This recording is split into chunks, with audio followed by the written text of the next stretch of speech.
What is your reaction to James Comey? Well, I'd actually say, how is he going to explain to his grandchildren all of the lies, the deceit, all of the problems he's caused for this country? I think a thing that I've done for the country, the firing of James Comey, is going to go down as a very good thing. FBI is great. I know so many people in the FBI. The FBI is a fantastic institution, but some of the people at the top were rotten apples. James Comey was one of them. I've done a great service for this country by getting rid of him, by firing him. So you have no problem explaining this to your grandchildren? No.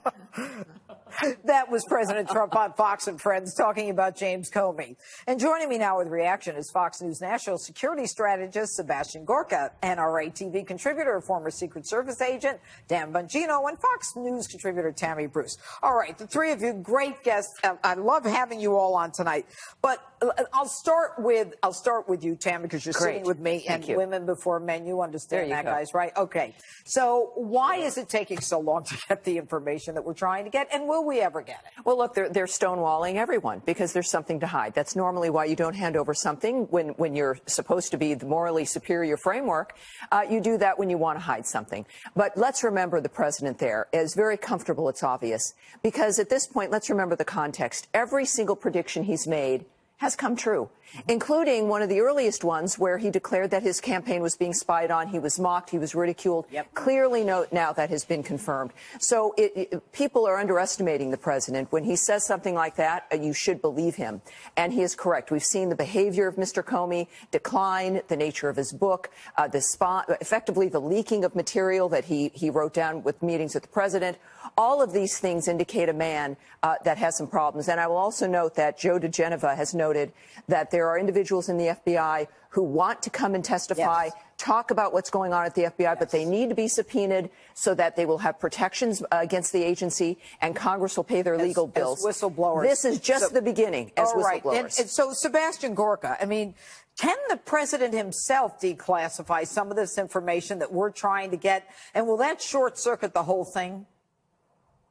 Absolutely. He has classification authority uniquely. He is his own adjudicating agency as well. So what he needs to do right now is to order the declassification of every document relating to the Crossfire Hurricane operation, which is political espionage against another party's candidate. And on top of that, the most important thing that he can do right now at the stroke of a pen, he needs to pull the clearances of Clapper, Comey, Brennan, and Hillary.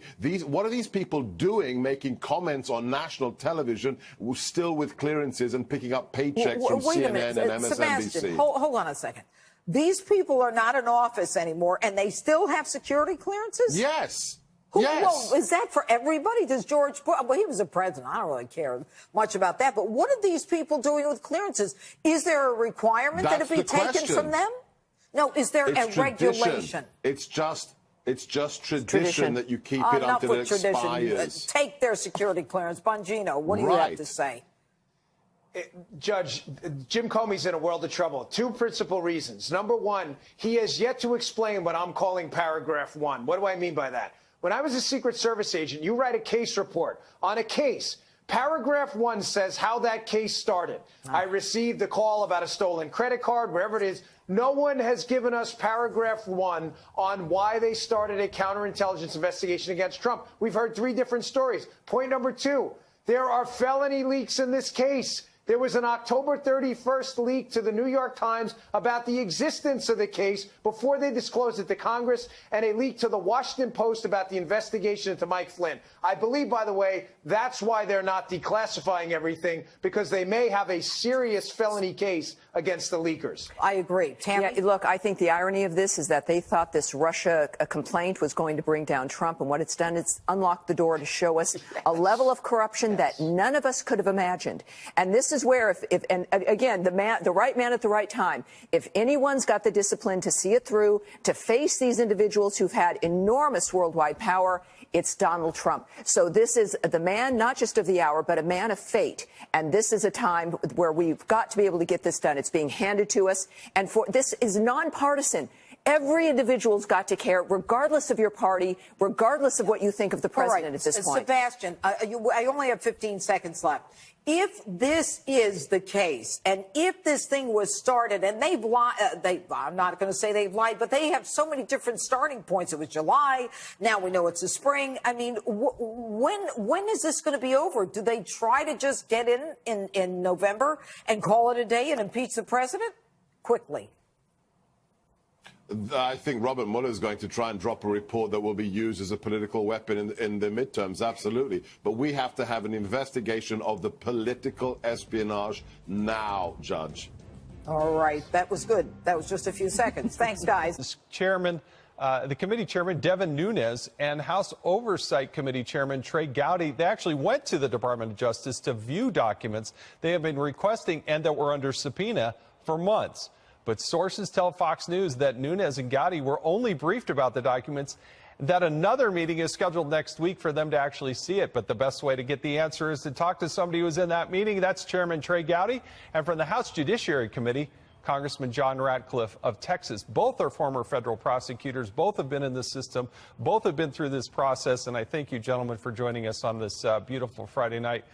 Chairman Gowdy, did you get a lot of lip service? Did you actually get to read the documents, and what did they tell you?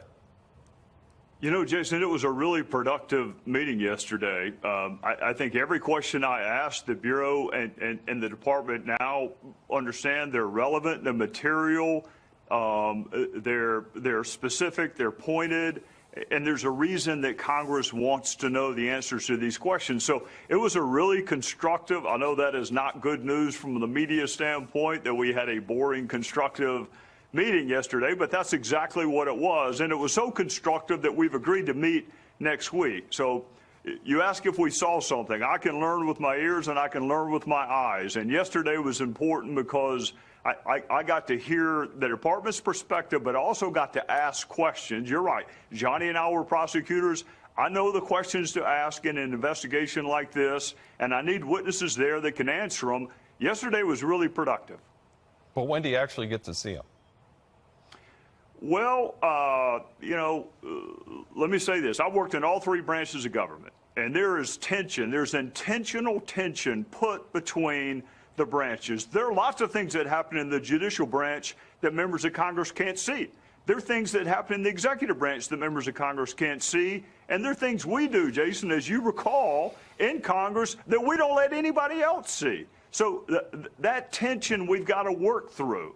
I learned information this week. I still would like to see the documents. I think they've taken that request under advisement, and I think we're getting farther taking this approach, meeting eyeball to eyeball as opposed to exchanging letters and seeing who can leak them the quickest. That is not constructive. What is constructive is to have a conversation, and I think we're making progress towards accessing the documents. Well, it's a shame that Nunes had to, issue a subpoena and threaten contempt. And the Southern gentleman of Trey Gowdy is coming out, but I'm glad you're making incremental progress step by step. I want to go to John Ratcliffe, I want to get your perspective on James Comey, because he's fresh off a book tour. He's said an awful lot of things, and we've learned a lot more about Director Comey. Has he made the situation better or worse for himself after this book tour and the things that we've learned about his actions while he was the FBI director? Well, Jason, good to be with you. I think one of the things that has come out of Jim Comey's interviews on his book tour and the release of his secret memos is it's ironic to me that he's the one that created the allegation of obstruction of justice against Donald Trump, and now he's the same person who has effectively torpedoed the ability of the special counsel to ever prove obstruction. And I say that because the 15 pages of secret memos never mention obstruction of justice a single time. And in fact, one of the memos does exactly the opposite. It says that it's an admission by the former director that President Trump asked him to fully investigate whether or not anyone with the Trump campaign was colluding with the Russians. It's why Trey and I have both referred to that memo as Defense Exhibit A in any charges that would be brought against Donald Trump. But I think he's also hurt the Mueller case and the ability to prove that. You can't build a case around a star witness who has damaged his own credibility and hurt his own reputation, as I think Jim Comey has done over the last few weeks on this book tour. Well, do you think does he have any legal jeopardy himself, Director Comey? Well, I think the best answer to that, Jason, will come with the release of the Inspector General report. You know, we all anticipate that will happen shortly. We also know that the Inspector General, Michael Horowitz, is someone who's proven himself to be a fair umpire, someone who calls balls and strikes fairly, and was, where appropriate, willing to make a criminal referral of the deputy FBI director. I will tell you, not having seen the report, I'll be surprised if the Inspector General doesn't find misconduct by former Director Comey. I think he'll find that he violated his employment agreement, made unauthorized disclosures of FBI documents, and whether they're classified or not, those are improper leaks. And I think he'll find that he made demonstrably false statements, as I think has been highlighted by some of the congressional transcripts that have been related recently as they conflict with some of the public interviews that he's been given. So I'm confident that if it's appropriate, Michael Horowitz will make that recommendation. Chairman Gowdy, when do we expect to see this report? We keep getting delayed a little bit. You're going to hold, I believe, the first hearing. And what do you expect out of this? Do you think there will be any criminal referrals coming from this? I don't know about the criminal referrals. You know, members of Congress, I've steadfastly tried to avoid accusing people of committing crimes. That was my old job. I don't know enough to do it. I know this. All three of us have tremendous confidence in Michael Horowitz, the Inspector General. He's a former federal prosecutor. He's a straight arrow. He just the very fact-centric. I think the reason it's taking longer, Jason, than he anticipated is he's finding more information. So what I would tell my colleagues in the House is give him the time and the independence and the resources to do everything he needs to do. I know that we wanted it in February and March, and that's human nature to want it quicker, but I want it to be complete, and I want it to be fulsome, and I want the American people to have confidence in what Horowitz has done. And if he can represent that he's accessed every document and every witness, I mean, stop and think. He found the page struck text, then he found the fact that some of them had been deleted, and then through his help, they were reconstructed. So I'm as impatient as everyone else. I know this. I want Horowitz to present a fulsome picture when he comes, and if that means waiting another couple of weeks, then so be it. Do you have a date? Do we have a date when you're actually going to have that hearing? We've set one, and then we moved it, and you remember how that used to be. We are shooting for the first week of June, but I will say with this caveat, and you know Horowitz, Jason, he's not giving me any updates on his investigation, nor should he, nor would I ask. I am simply saying we'd like to schedule the hearing, and I'll pick a date, and he'll tell me whether or not he thinks he's going to meet that target date or not, but I have no inside information, and I'm not supposed to. Real quickly, Congressman Ratcliffe, in like 10 seconds, Director Mueller, how long do you think this continues to go on, and how would it impact the 2018 election, or will he wrap this thing up? Well, I think he has to be very careful. I don't know. I don't want to put a specific date on it, but I think that Bob Mueller needs to be careful not to make the same mistake that both Republicans and Democrats criticized Jim Comey for, which was allowing an investigation to impact an election, which I think Republicans and Democrats agreed and happened in 2016. Gentlemen, it's good to be on the air with you. It was an honor and privilege to serve with you in the Congress, and I thank you for joining us tonight.